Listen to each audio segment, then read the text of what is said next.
Thank you. Good morning, everybody. How are you all? Greetings from the Big Easy in the Bayou in the South. As John said, my name is Tyrell Morris. You can call me Tyrell. Any other place you would call me Director Morris, but today we can be a little informal. I'm home. This is home for me, so I loved an opportunity to come back and speak with you all. New Orleans is very unique. You know, we're a city of a population of about 400,000 residents. But my 182 heroes, or gladiators that I call them, are responsible for welcoming and protecting 18 million people a year. So a couple things about me. This is me when I'm got to be polished and on TV. But we also do not. We call ourselves the Emergency Communications Center of the city, but we have rebranded ourselves as the Gateway to Government, because we do 911 for emergencies and 311, which is everything else. From my trash didn't get picked up, my neighbor's dog is running loose, there's a pothole, or I need a free Uber ride to get a vaccination. You name it, we're probably your entry point if it involves any governmental services in the city of New Orleans. But last year, my agency took 1.2 million calls collectively and managed 600,000 individual public safety incidents. New Orleans is known for some of the biggest events of the world. We are the events capital, and I'll challenge anybody in the world who thinks otherwise.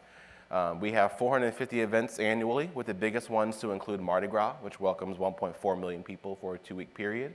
And they're not coming to New Orleans for Bible study, let me tell you that.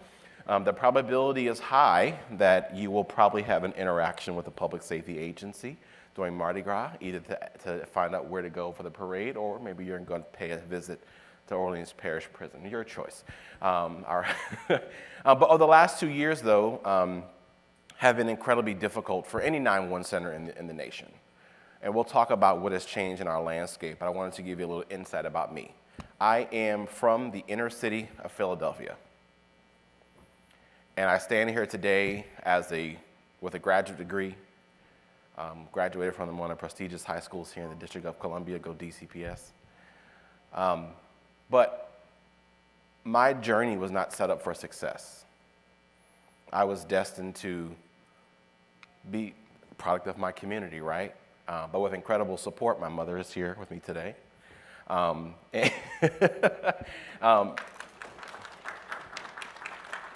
chose a different path, and I think throughout my leadership journey, I think it's important that we recognize where we come from, and so we never forget the path that it took us to get to where we are today. So I went from this to this, leading one of the largest and more complex 911 centers in the nation. And I will say, I was dealt a bad hand. I feel like since I've been director of my agency, everything that could have happened, happened. We had 8 hurricanes hit New Orleans. We had a global pandemic that pretty much, they say, started in New Orleans with Mardi Gras 2020. The Hard Rock Hotel collapsed. All 18 stories came crumbling down at 9, 10 in the morning on a Saturday morning in downtown of New Orleans. And I think the other piece while we're here is I think all of our cities, or not cities anymore, our communities are seeing a major spike in violent crime, right? And a reduction of law enforcement resources. People are leaving the public service, they're leaving our 911 centers, they're leaving the profession, not because the profession's more difficult. It's not very sexy to be a police officer right now in the U.S., right?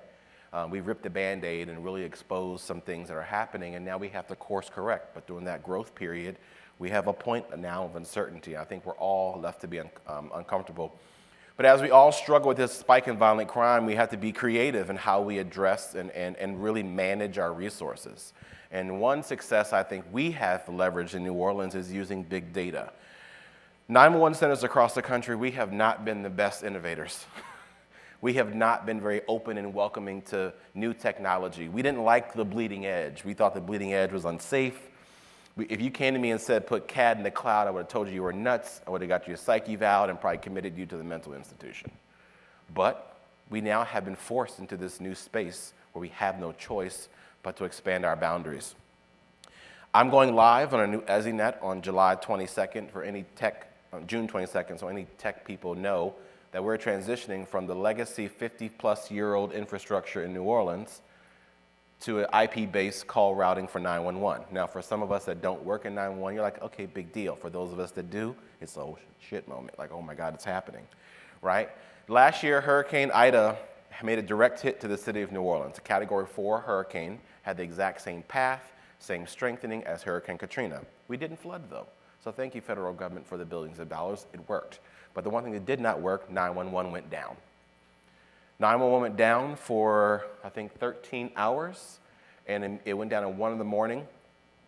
And immediately the day after the hurricane hit, we had record-breaking heat in Louisiana. So record-breaking heat in the bayou is bad, right?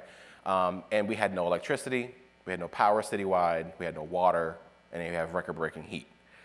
We literally were finding dead bodies in beds because people chose not to evacuate. You know, New Orleans, hurricanes is something we do every year. One year we had 12 times we were in the cone of uncertainty. And this time when it mattered, the perfect storm aligned, and not only did we have a power outage, but 911 was down. So you couldn't get to us. So at that point, I had no choice but to catapult my infrastructure to a place that was much more resilient. And we only do that with partners like you all at AWS. And their amazing army of tech partners. A little bit about what else we do here in New Orleans. Again, events capital of the world. Mardi Gras of 2020, we later learned was a super spreader event that spread COVID throughout the nation. My leadership in the city of New Orleans came under some incredible scrutiny and attack, I'll call it what it is, because they said we should have canceled Mardi Gras, right? We shouldn't have had it. Let me tell you something. We had briefing after briefing after briefing. We didn't even have a positive case in the U.S. when Mardi Gras ended. We don't even know when COVID came here, cut it out. But at that time, when it came to making the decisions, we did not have the data there to make the informed decision. Trust me, I worked for a mayor who had no problem canceling Mardi Gras because she did it in 2021, right? And so I think it's important to note that COVID was a missed opportunity for us to have access to big data to make it make sense. We did not take the opportunity to make it make sense to people on the ground making the decisions. The federal government had an understanding of what was happening, but the information did not make it to the local level to the decision makers. So Mardi Gras 2022 happened. Also this year happened is that we had 2 tragic deaths on the parade route. In 10 years, we had never had someone struck by a float. In 2022, we had 2 people drugged to their death in front of 1.4 million people. And we can't understand the life of how this happened. Again, technology is going to solve that problem for us with bumpers and automatic stops and barriers. So we don't have a choice anymore to be innovative in our approach as far as how we solve problems. They told me I had to stand up here. I'm going to try my best, but I'm not promising you anything. I might have to move around. Anyone here been to New Orleans for an event, a festival, right? We're open. You can come back. It's safe. The Essence Music Festival is returning this year, bigger than ever. And of course, the New Orleans Saints brings people in droves. But what makes us so unique is that we do not work in an organization where we can just come to work, right? When we come to work, we got to show up. All right, so brief, I do a whole talk on what this means, but I'm not going to do it today, but I'll give you the highlights, right? In every interaction that my agency has with a member of the public, with each other, a public safety partner, this is how we expect them to perform. This is how they are evaluated. Are you sincere and empathetic in your delivery of the services? Are you honest and humble? Don't lie. We already know the answer before we ask the question. Be optimistic. You need to like your job. If you come to work and you're miserable, clock out and don't come back because you're a liability to us.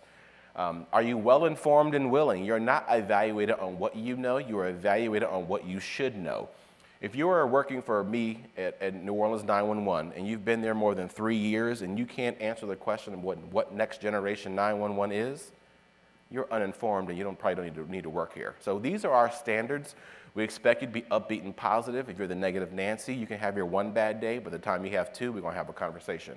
And finally, follow the rules. We spend a lot of time writing policy, a lot of time developing training. We expect you to follow them. And our mission in New Orleans is very simple, to get the right people to the right place at the right time better than anyone else in the world. As far as we're concerned, nothing else matters. One thing that is unique about my organization and some of the other larger organizations that you may not find in other rural or smaller 911 organizations is that I am not subordinate to a public safety agency. I have autonomy. I'm the same rank as my police chief, fire chief, EMS chief, and we all collectively report to a body, which is the mayor of the city of New Orleans. So we collectively make the decision. This is why this presentation is so important today, because we get to be the conductors of the public safety orchestra. As things begin to make sense, as incidents begin to unfold, it's a lot more work from me. You got to be in everybody's business, not just one agency's. But we are expected to be the puzzle, put the puzzle together. We are expected to make, why did that house burn down again? Well, this is why, because we got 16 301 complaints that there was a propane tank sitting out back and it was unsecure. If we weren't in that position at the top, we would not be able to connect those dots. And so this is why it's super important that we understand the data we have available to us. But I want to take a moment and show you one example of when my people absolutely showed up for the city of New Orleans.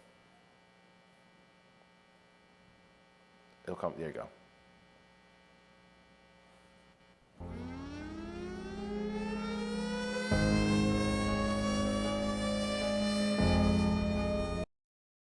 I was nervous, but I was ready.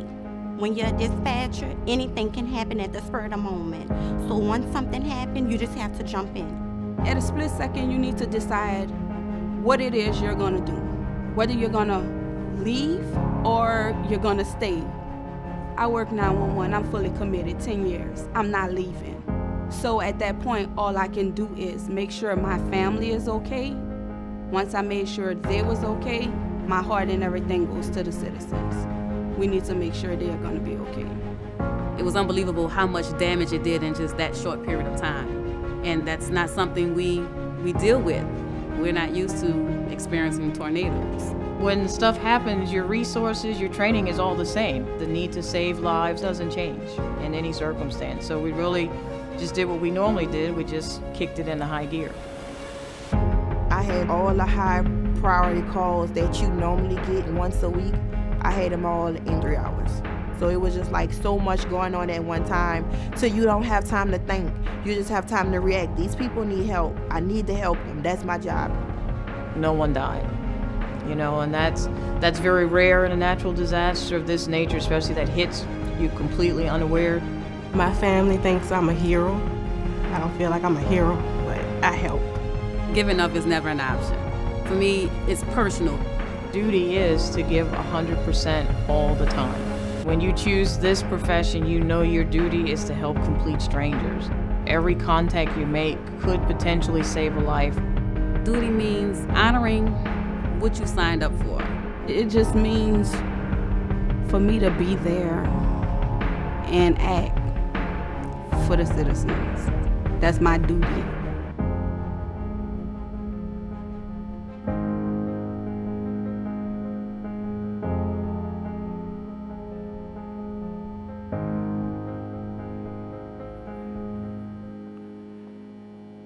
It seems like since this first tornado hit, we have them all the time now. It's like we've never been a city prone to tornadoes, but I think this was a test that the agency had. I think you might have to advance this slide for me.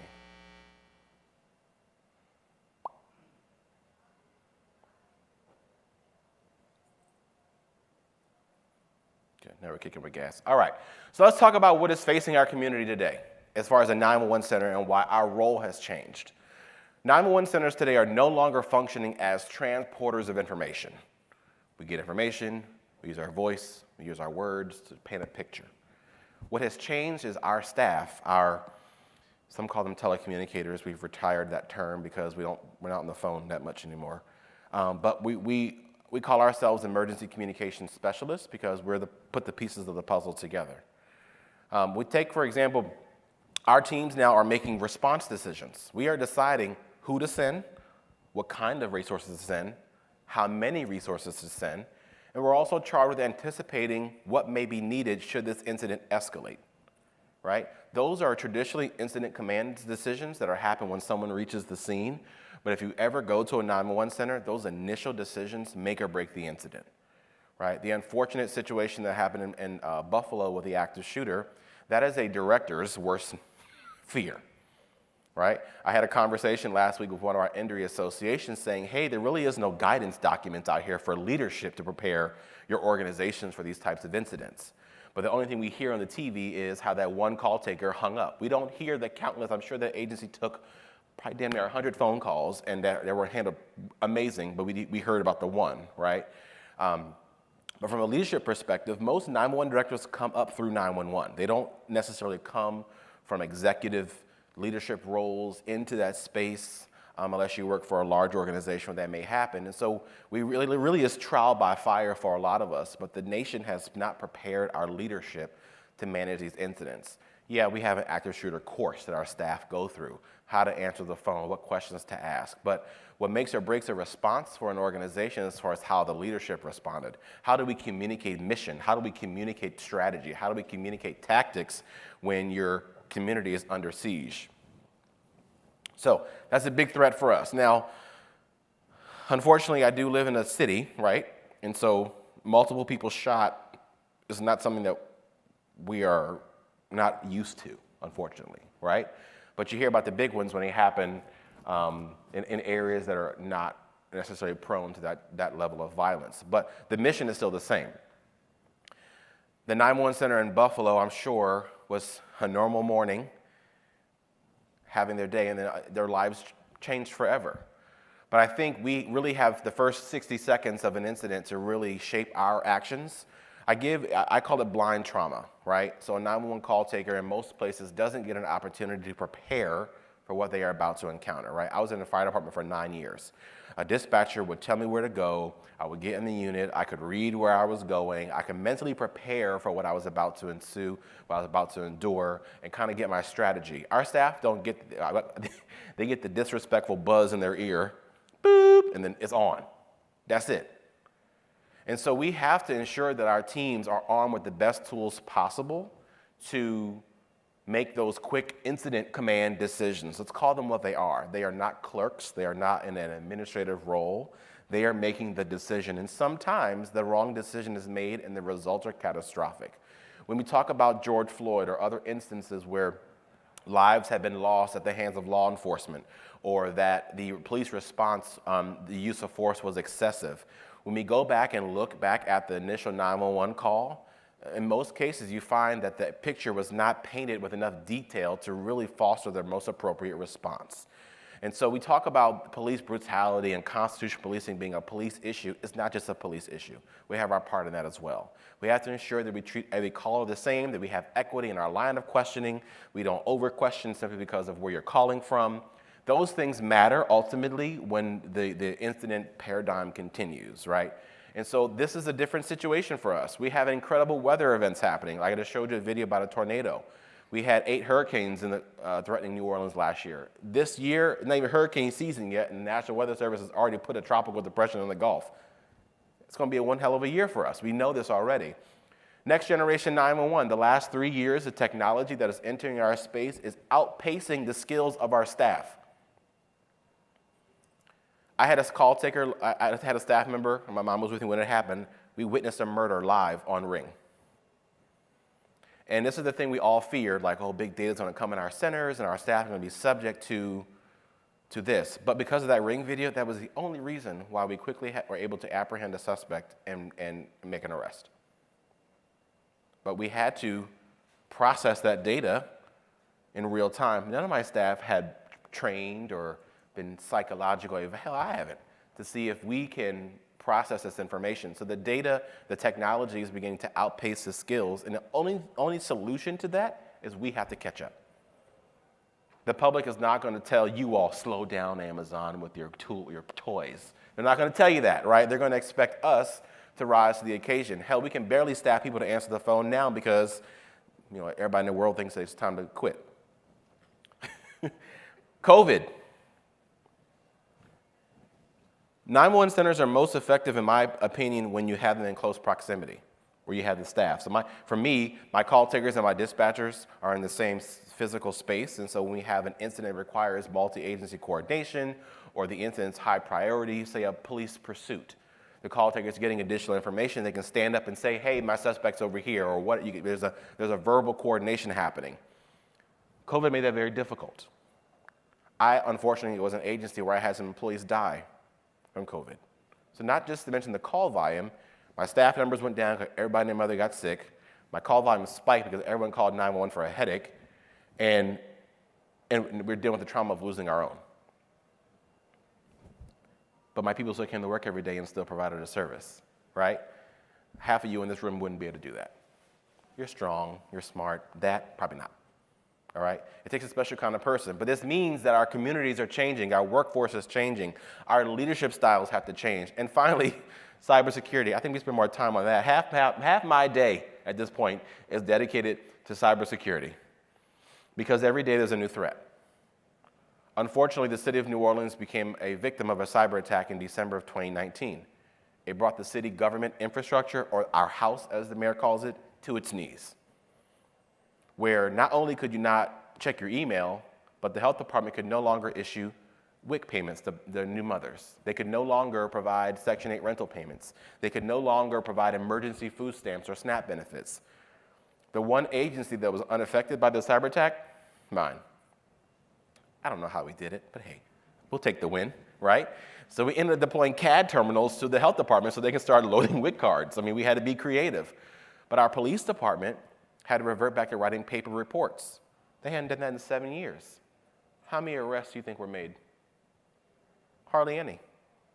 Because it was either make the arrest and fill out a report I haven't written in 7 years, or let you go. In most cases, it was let you go. So now we have a spike in violent crime. We have offenders that should be off the street. So it had a domino effect for how well we protected our communities. And this risk is real every day. The city of Baltimore, the city of Atlanta had their data taken and held for ransom. Some pay it, some buy insurance. We all have different strategies, right? But this is kind of taking up our space as far as what we commit to resources and our time as leadership. And finally,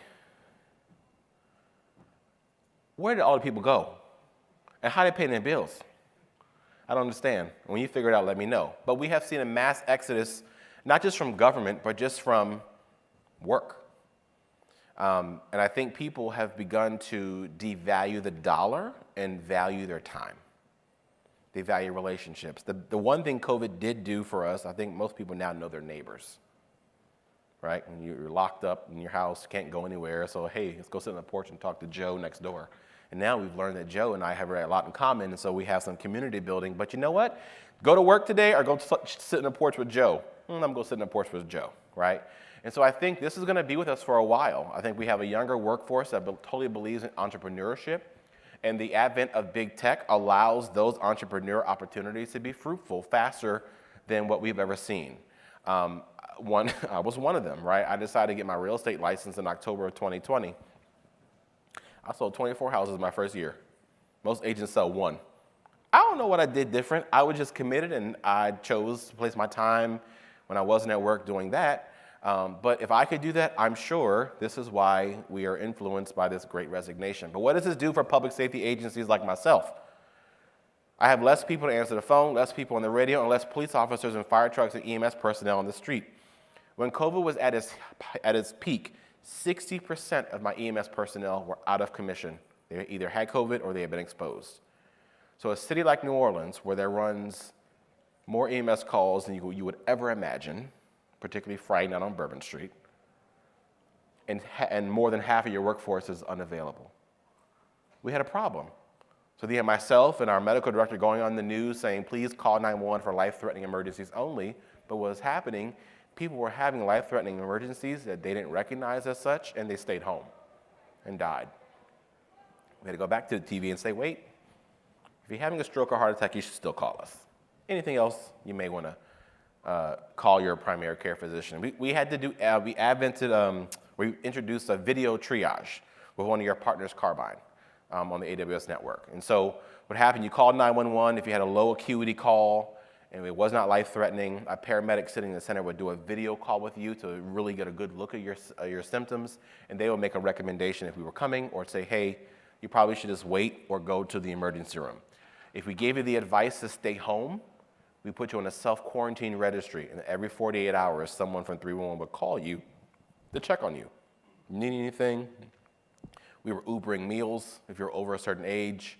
We got real creative to keep people alive. But for once, the response from the people said, their exact words, I felt like government was at my front door. Like, check.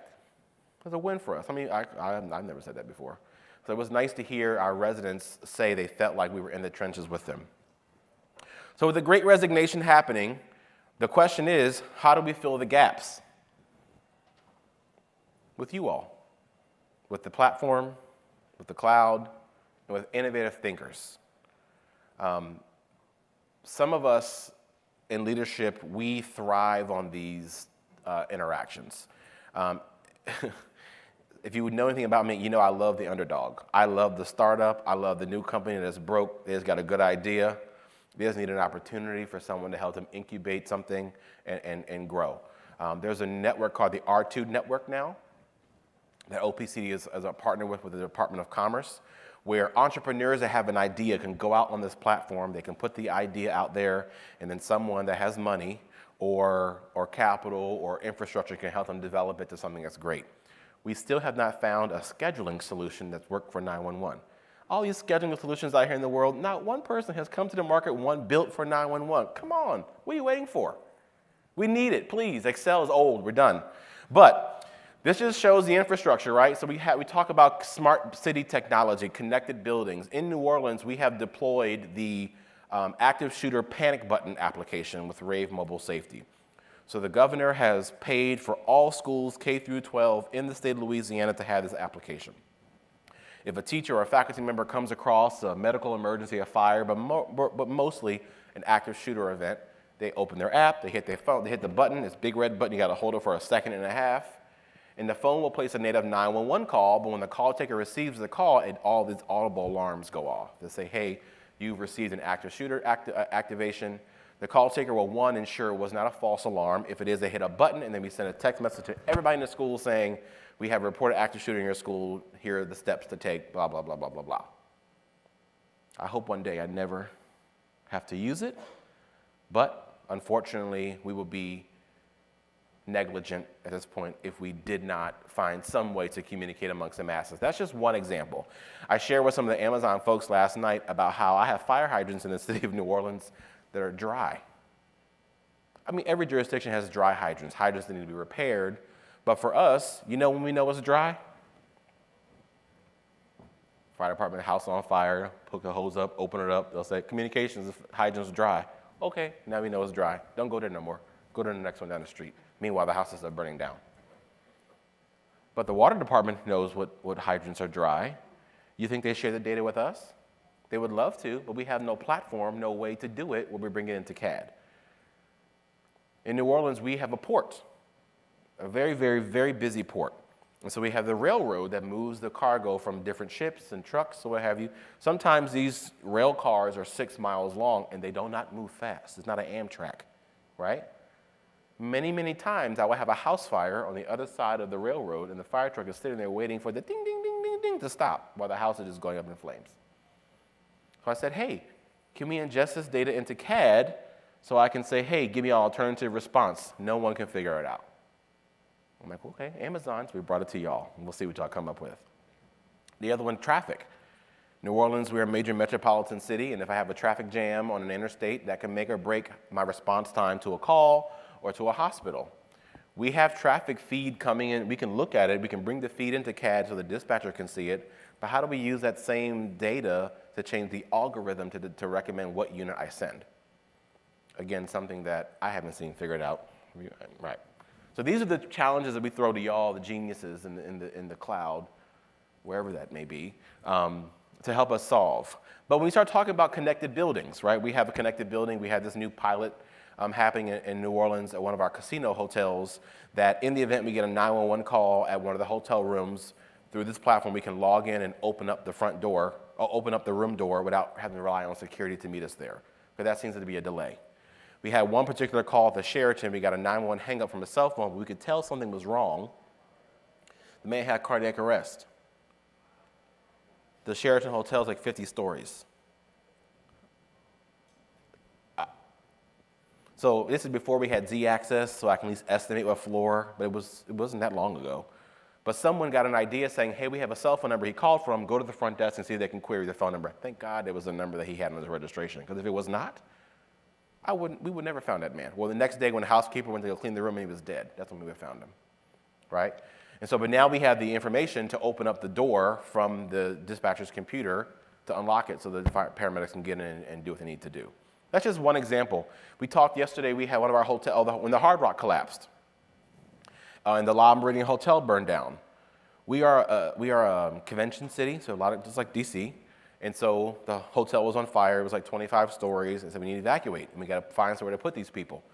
Well, what's your hotel occupancy rate? Because if you're 10% full versus 100% full, that's a very different operation. And everyone's like, oh, I don't know. There's got to be some data somewhere. If Google can tell me if the hotel is full. Y'all, I should better know the hotel's full. Somebody should know the hotel is full. Get the information to public safety officials so we can make informed decisions. These are just high-level examples of how the lack of big data does not transmit to us. But we talk about intelligence. There's a NCIC is what we call the National Criminal Information Center, right? We use that information a lot to help our law enforcement partners piece things together. So when an officer effectuates a traffic stop, they relay into the dispatcher. The dispatcher is the one running the plate. See if the vehicle stolen, is the driver wanted, are you a gang member, are you a known violent offender, are you on the terrorist watch list? All those things are happening behind the scenes with our staff, and y'all want to call them clerical, but anyways. But what happens when we get information, right? We're checking police records, RMS. We're checking to see how have I engaged with you before? Are you wanted? Do we think you're a sovereign citizen, so you maybe have an increased element of danger? All those things happen, but you'll be amazed when crimes are ultimately solved, they come back to communications because they need our data to piece the puzzle together. So if the 911 center is charged with the function to do that puzzle piece put together up on the front end, we may be able to solve crimes faster or prevent them from happening in the first place. So one of the things that we are doing in New Orleans, we have created this new data analyst position where all they do when a call comes in, a high priority call, all they do is look at data. Floor plans for schools so we can invite SWAT if we need to. They can ping phones to get locations if we need to get better location. Look up 911 call history. Look at CAD history. Look at every time a law enforcement or an EMS or fire provider has had any interaction with this person. But also we're looking at other data feeds. We had a shooting on Bourbon Street and MasterCard showed up and says, hey, what if we sent you all the card swipes that happened 5 minutes before and after this shooting happened on Bourbon Street? Well, at least we know who's there or where people were. But that information is ultimately used to make some response decisions. We now have the Office of Gun Violence Prevention, where we have developed some technology where the system will start linking people, because we know in our cities that retaliatory shootings are mostly the reason why people get shot. Now, we're not a city of random crime. If you get shot, no one's like, oh, I don't know why. I mean, you usually know who shot you, right? And so now understanding that's the trend, that we try to put the data together to help us predict, hey, you are at risk for retaliatory shootings, so now we're going to move you out of the city for the next 10 days until things calm down. So the Office of Gun Violence Prevention, that's their focus right now, is to do this predictive analytics of who will get shot, particularly around retaliatory shooting or gang-related shootings. We do have one piece of technology that is coming to us, going live again on June 22nd, and it will absolutely revolutionize how we process 911.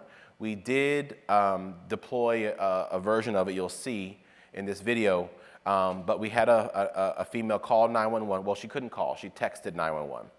And no matter what you say about texting 911, some people, even in 911, think it's the stupidest thing we ever did. But let me tell you something. If you get a text and it's real, it's real. When it doesn't happen a lot, but when it does happen, it's usually like, oh, this is the one that's going to get us on the news if we don't handle this right. And this was one of those cases. Adult female texted 911 saying she needed help. She had been taken by some men that she don't know against her will. Already sounds very, to the naked eye or the naked ear, sounds crazy, right? But those of us that have been trained to know that sex trafficking is a very, very, very real thing in our country, then we take these things seriously. The call taker was able to initiate a video session with the individual. And he, I don't know how he thought of this, but he told her to put her phone to the window so he can see the exits that they were passing on the interstate. Here we had location, of course, but we are seeing the exits, and then she got a few seconds to do this. So we saw who was in the vehicle, we now had descriptions. So when it was time for law enforcement to intervene and stop that vehicle and rescue her, they knew exactly what they were doing. If we didn't have that tactical information, that could have gone very, very bad. Just imagine if a simple traffic stop, the officer just lit the car up Oh yeah, someone's in here. The lady, you text 911 lady? You all right? No, that would have been horrible. And so now we were able to really paint the picture to ensure that the response was tactical and swift.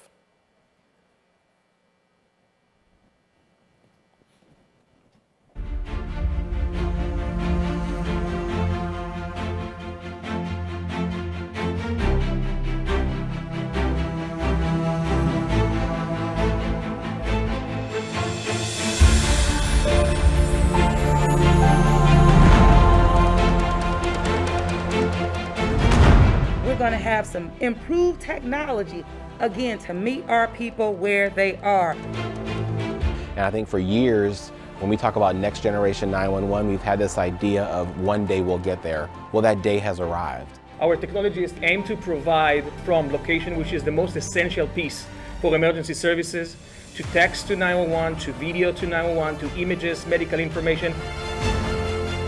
When a woman was being kidnapped, the vehicle was on the move. We asked her, he was domestically, violent with her, so we just told her to show us her location by putting the phone camera out to the window so we could see the exits as she drove by or see the landscape as she drove by. And we were able to follow her all the way to her final destination. Location accuracy technology is not new, but for some reason, that technology has not entered the 911 space. Today, it is. If you're in a position where you know the person may not be able to talk, I like the feature that you know that they received it because of the double check. At least I know you got the message and you know the help is on the way. We are seeing a great adoption of our solutions for the deaf and hard of hearing community, where we're literally bringing a new way or new dimension of communication into that specific community. I did want to take a moment to talk to our rest of 911ers in the world. The world is changing quickly. My mission was to bring data into emergency services in order to help people in their most sensitive times of life when they're calling emergency services, in order to give them the response that they need as fast as possible. You don't really know you need something until it happens and you're like, okay, so this is what we've been missing. Every PSAP needs to be on top of their game because it's a matter of life or death. It gives us an opportunity to get the right people to the right place at the right time. So we can actually save lives.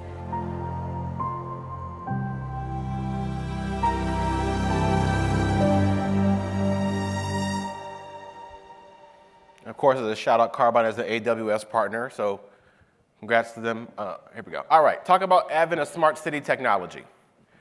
So there's so much data available today, I don't think we fully understand yet how powerful it is. We have some recent technology around predictive analytics where we can probably anticipate where our next EMS call will be. And so let's move a unit in that area. I was the biggest non-believer of it. I was like, yeah, right, it doesn't make sense. But once we saw it happen, I was like, oh shit, that's where it is. But it takes your 10 years of data and puts it together in a pattern, and it gives you a prediction. Now, of course, you have outliers that happen, but it is what it is. But we're also in the process now of receiving alarm activations, not by phone call. I talked to some folks. Domestic violence is something that we are always trying to reduce in our communities, no matter where you live. And I remember a particular a conversation with someone that said, I've always wanted to call 911, I've always wanted to call, but I can never get to my phone to make the call. I was always being watched or what have you. And so I was talking to Ryan, I was like, what if Alexa could have a safe word? What if I can say, call Joe when I bought the thing, and that tells Alexa, I need help, right? So those kind of brainstorming high-level things that you all allow us to do, especially in the tech space. Government, we don't place our money really in R&D. We don't. We let you all do that, and I just hope that you invite us into that space with you. So as you develop products for our industry, when you do deploy them, you don't misfire and waste your money. That's what ultimately happens when we're left out of the process. But even things like retail, healthcare, the fact that the iPhone, the watch can detect the fall. Yeah, at first we were like, oh Lord, it's gonna call now. In New Orleans, when they fall, they're usually drunk. We're trying to find a happy medium there as far as when to articulate that it's really an emergency. But even Entergy, when the Hard Rock Hotel fell, we knew we had some gas lines under the street that had been recently put down, right? And so when the crane, we had to implode the crane. We literally blew the crane up because it was standing up and it was unsecure. And we had a hurricane coming. So we're like, this crane can't fall, so we got to blow it up to get it out of the sky. Well, when it fell over and it looked like a javelin in the middle of the street. The engineers said it was supposed to happen. I don't think so, but hey, that's what happened. But we were like, oh man, where's the gas line? Did we rupture it? And no one had a map. We put the gas lines in, but no one updated the official map so we can go quickly look at them. We had a armed robbery. A guy robbed a Wendy's, and he was running from police. He dove into the canal. We got water everywhere in New Orleans, and he swam into a pipe. So the dive team was like, I need the map of the pipe. Trust me, no 911 center has a map of the drainage pipes, okay? I do now, but we had to find, we didn't know who to call, and this data has to be available somewhere. So now we have these underground 3D maps that we can say, all right, this is where the electrical line is, this is where the pipe is, this is where the gas is, this is where the fiber is, because that's, man, you cut the wrong piece of fiber, we all in a problem, we got a problem. And so we've learned lessons the hard way, but I think we rely on you all to help us out. You know, particularly when the Hard Rock fell, you know, when you call 911, I get your location, right? I still had 3 people trapped in this building, and I had to find them somehow. So I was like, how? They have Bluetooth beacons on the phone. Can I activate them? Can I call them? Can I reverse the technology to get the location the other way? We had everybody on the phone, the Apple, the Google, Rapid SOS, and no one could figure out a way for us to get. So after 72 hours, where the phone's dead now, but the initial search and rescue operation, we were trying to find some way to activate the Bluetooth beacon on the cell phone through 18 stories of flattened concrete to hopefully find these individuals. And unfortunately, we did lose 3 people in that tragedy. We also are doing automatic crash detection right now. For us, we use Sirius XM radio. So if your car is involved in a crash, we receive the data immediately through the Rapid SOS portal. We're also again, alarm activations for homes. Right now, I'm trying to reduce the amount of calls coming to the center, not because I don't want the work, but it's because I need to keep the phones available for when you really need to call me, right? For incidents of violent crime or medical emergencies or fire. Alarm activations take up a lot of our time, particularly when we have bad weather. You'd be amazed, a thunderstorm sets everybody's alarm off, and then the whole city, and your 911 center is inundated with alarm activations. So to combat that the police department will say, hey, we're not responding to alarms right now. Well, you might be the one house that's getting robbed, and you don't care about the weather. You want a police response because the system is not smart enough to determine, hey, is this an alarm activation because of the weather, or is somebody really in your house? So we need to use the data to, again, paint more detail in the picture to really refine the appropriate response. So what is our mission of 911 centers? Our mission has changed. Again, it used to be just call comes in, type up the information, send it, and the agencies will determine a response and get units on the road. We have to make it make sense. As a point of reference, my Shiro, Director Holmes from DC 911 is here, and I'm sure when the public safety agencies can't fill in the gaps of what's happening, they call in us. What happened? My police chief, I love him, but he'll call me and say, hey, what are my units doing over here? And hey, I see them here, or whatever the case may be. So we are the ones that have to make it all make sense. We are also responsible for anticipating the needs, particularly around high-profile incidents that are happening in progress. So if we have a barricaded subject, right? The dispatcher makes the decision, you know what, I'm going to start K-9 because this is already turning into this. Or we're going to go ahead and set up a perimeter because the person's on foot and they're running. Those types of decisions are happening, and we're there to anticipate the needs, particularly around fire. We're responding to our commercial structure, but we receive some additional information that there may be a chemical in there. We don't need to wait for command to say, hey, send me a hazmat unit. We're going to say, hey, we see there may be a threat. We're going to start a hazmat unit your way. So we're the ones that are responsible for anticipating the needs. Also evaluating the risks. What are the risks to responders? EMS is famous, particularly for they're responding with police. They'll ask us, should we stage for police? They're asking me, should they wait for police? And we used to say stage at your discretion, like to push it back off on them.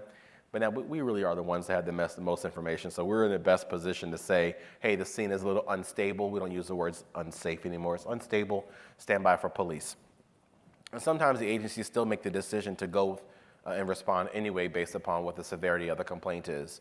Also, we developed the possible whys. When we had the mayor decided to centralize COVID testing, she said, all right, where can they call? Where else? 311, right? So that now meant I had to have a solution to schedule all these people citywide. Same thing for vaccinations. The city was offering free Uber rides to anybody to get vaccinated. But people who couldn't use the code, the elderly didn't even know how to download the Uber application. So they had to call us and we had to log in and schedule your Uber ride to your vaccination. We did it, absolutely. Say you were someone that you were high risk and the doctor advised not to leave your house. How are you going to go to the grocery store? So we had to arrange 2 hot meal delivery to your house twice a day, 7 days a week. Again, we didn't have software or technology to do that, so we literally built it in-house, QuickBase, all done internal. So 911 centers today, 10 years ago, they would have laughed at you and said, that's not my job. Well, those of us that work in large organizations, and I think any 911 center today, we don't get that luxury anymore. I'm not going to tell my mayor that's not my job. I'm not going to win that fight. I'm not even going to go in that bull ring. We were solution driven. I understand the mission, mayor, and give me 24 hours to propose a solution. And finally, we review a lot of data that people don't know even exist, between floor plans and criminal records and you name it. And if you have not visited your local 911 center, I strongly encourage you, if they're COVID safe right now, I think it will change your position and perspective on the value that asset brings to your organization. And again, I call ourselves, we are the conductors of the public safety orchestra.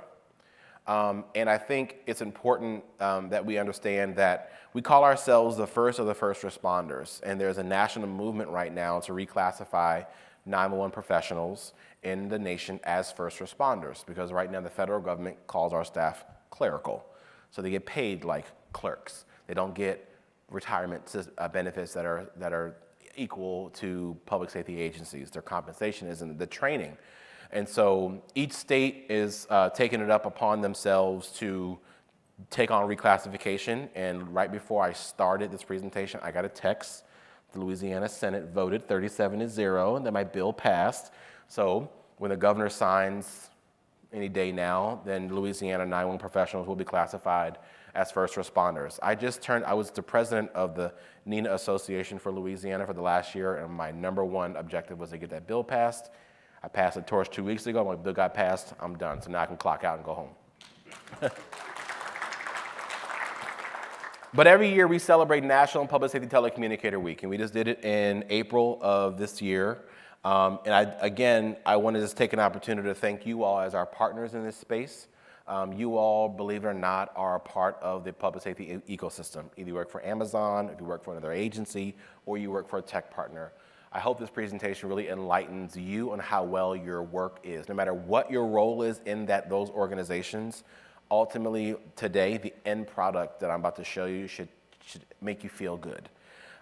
People say to me like, man, you go to work every day and you deal with all kinds of stuff and you still have a smile on your face. I still enjoy what I do. The day I wake up and I no longer want to go to work, I need to quit. It's time to go.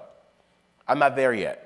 I'm close, but I'm not there yet. Today, I'm not there, right? I still have fun in my job. I'm still fully committed. I still thrive on innovation and the next challenge. You know, the last 2 years, if it taught me anything, is that I cannot predict what tomorrow will bring, but I have to make sure I'm ready for it, right? And so, one last video, guys.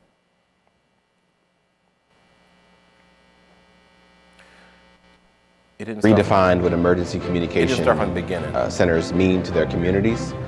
The COVID-19 global pandemic has thrown out our norms and forced us to adjust to the ever-changing condition on the ground here. Here in New Orleans. There we go.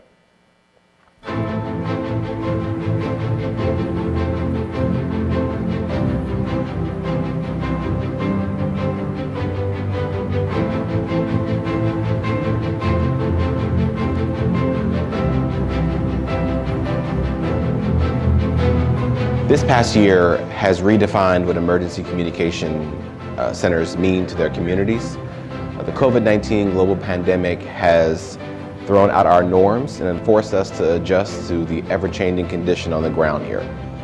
Here in New Orleans, I'm so excited to celebrate National Public Safety Telecommunicator Week as we have an opportunity to thank our heroes under the headset, our gladiators for our city, and simply say thank you for the work they've done for us over the past year. The COVID-19 pandemic is very personal to us. A city gripped at its core at the beginning of the pandemic to then turn into an agency or a city as a gleaming example of how to be responsible to get out of the pandemic. I'm so proud to be able to stand here today healthy with our team strong as ever. During the pandemic, our call takers, our dispatchers were more than just information. They were a lifeline for the community, and we're tremendously grateful for that. We're proud of the work and the sacrifice that they have made and the hard work that they continue to do to keep this city safe and our people and our residents and our visitors safe. Emergency communication professionals across the world are the first of the first responders. The emergency response continuum does not start unless there's an interaction with a communications professional. A 911 professional has to put pieces together. They become artists, taking information from many different sources and painting a picture for our first field responders to make the best decision to mitigate the emergency on the ground. Working here at OPCD, it's kind of opened my eyes to how big, I guess, the spectrum of being a telecommunicator is, and just the city itself. New Orleans is a city of acceptance, no matter what your creed, your nationality, your sexuality, your religion, whatever it may be. New Orleans, your family. It speaks a lot talking to the people that call in on the phone, you know, sending them help, and then the way we interact with the public interacts with us. It's family-like. I feel like I'm giving back to my family, you know, whenever people call. I love this job because I love helping people. I also love it because of the environment and the people that I work with. Sometimes, you know, it's hard, and when you go home, sometimes you bring a call home, even though they say try not to.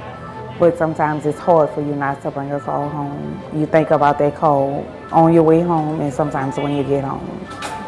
The 180 heroes under the headset come into these doors every single day and give 100% of themselves, leave all of their problems at the door, and take on the city's issues and handle them one caller at a time.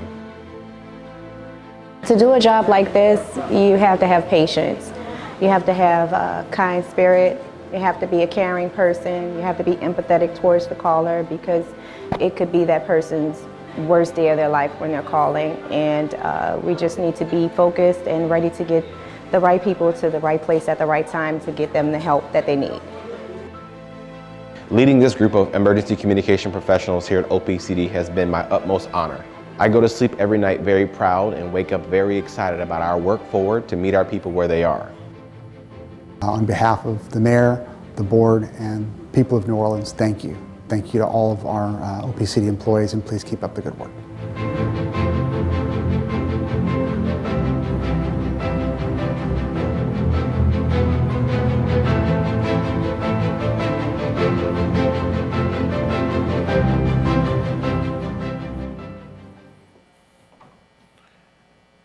And with that, I think I can take questions. If there are any. They said you got to go to the microphone. The people are going to jump you if you don't go to the mic. But if you have one, please ask one.